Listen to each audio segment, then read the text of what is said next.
mengenai peradilan? Ya, sepengetahuan saya bahwa yang namanya peradilan itu adalah proses untuk menegakkan hukum dan keadilan, ya. Atau proses untuk mencari keadilan bagi masyarakat yang terjerat hukum. Itu menurut saya. Apa sih yang saudari bisa pahami tentang peradilan? Oke, untuk tentang peradilan Mbak ya? Iya, Baik, setahu saya peradilan sendiri itu sebuah institusi ya gitu ya.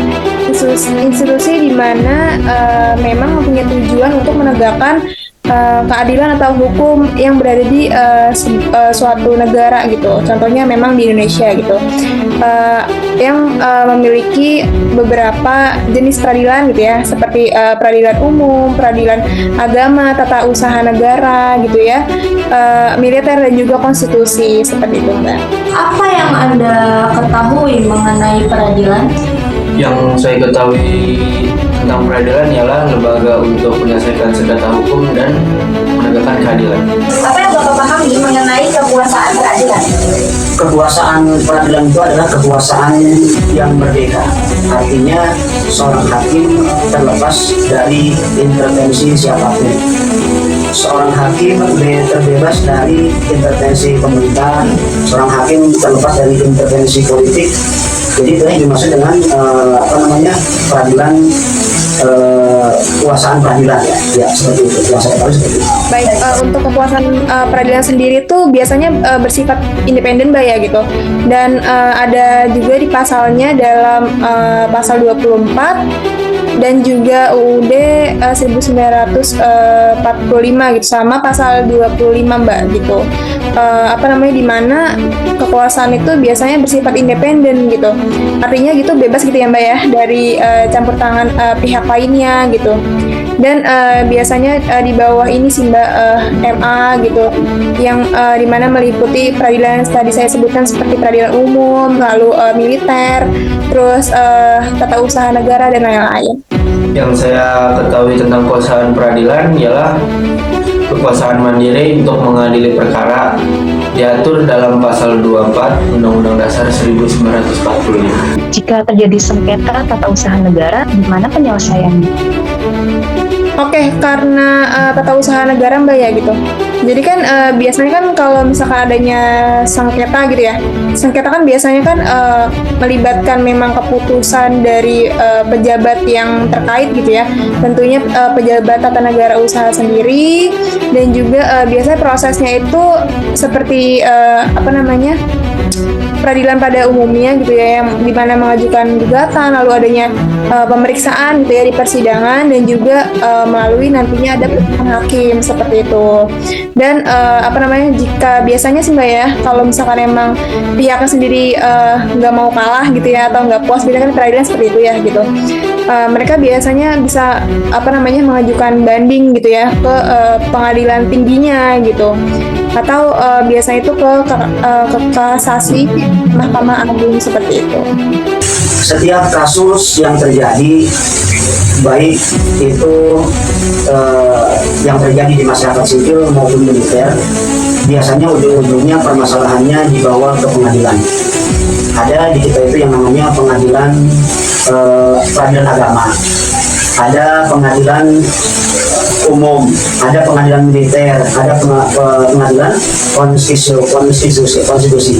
Artinya setiap orang yang terkena kasus tersebut, apakah itu militer, apa itu agama, tentu akan diselesaikan di tempat-tempat peradilannya masing-masing. Itu saja yang saya tahu. Yang saya ketahui dari internet sih ya, mungkin bisa diselesaikan oleh pengadilan tata usaha negara. Mengenai peradilan ketun, apakah saudari bisa pernah mendengarnya atau tidak mengetahui? Oke, untuk peradilan tun sendiri ya, tata usaha negara. Iya. Oke, iya biasanya saya sudah mendengar ya gitu, tapi belum cukup detail sih Mbak untuk tata usaha negara sendiri. Tapi yang saya tahu tuh biasanya mekanismenya itu menyelesaikan sengketa administrasi Mbak ya. Dan juga biasanya melibatkan tindakan atau keputusan tadi dari para pejabat gitu ya, tata usaha negara seperti yang tadi saya jelaskan gitu. Dan biasanya itu memiliki peran penting gitu ya untuk menjaga keadilan administrasi gitu, seperti Mbak, keputusan pejabat negara gitu ya, sesuai prinsip hukum atau tidaknya gitu dalam melanggar memang hak-haknya warga negara seperti itu.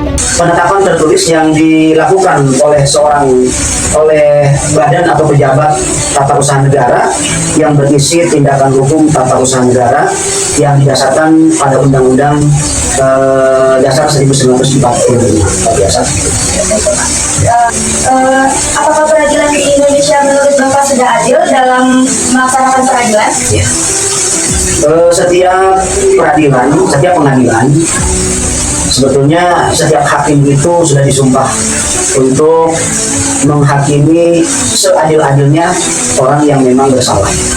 Tapi untuk sementara ini, saya menyaksikan di negara kita tercinta Republik Indonesia, ternyata belum sepenuhnya terjadi. Di Indonesia khususnya, masih banyak, saya ibaratkan seperti pisau hukum di kita ya. Artinya masih tajam di bawah, tumpul di atas. Artinya apa? Ketika orang rakyat biasa terkena hukum, maka hukum itu ditegakkan. Tapi ketika pejabat, ketika orang-orang besar terjerat hukum, biasanya hukum itu tidak ditegakkan. Ya.